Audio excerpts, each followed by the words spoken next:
So research suggests that sometimes people who do not have neurodiversities can misinterpret the communication of neurodiverse people.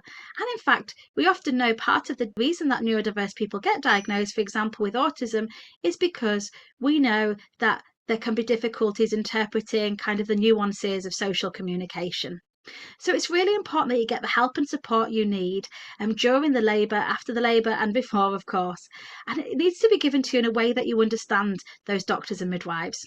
So when you're preparing for the birth during your pregnancy, you may want to talk about communication needs you know that you have with your midwife and make plans for adjusting those communication needs.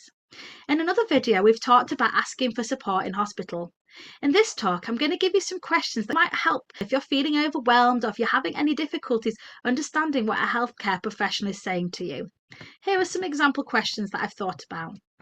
Due to being autistic, I need more time to process what you've said. Please can I have X many minutes?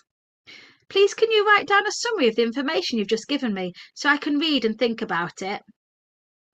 Please can you look at that section of my birth plan that you're talking about now, because it's all explained in there and I can't really think about it just this minute. Please can we ring my communication partner to help interpret what you're saying, because I don't really understand. Please can you repeat that in a more straightforward way, as I'm confused as to what you mean. Do you have any written information to explain all that, please?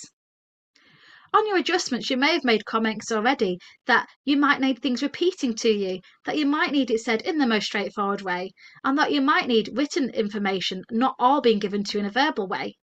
You may also want to make comments on your own communication style in order to help staff when it comes to interacting with you, especially, for example, how you communicate if you're feeling in pain or if you're dysregulated. Might that seem a little bit more abrupt than a neurotypical person might be expecting? And just explain that it isn't meant in the way that they might be thinking it is, and that is just your straightforward communication style.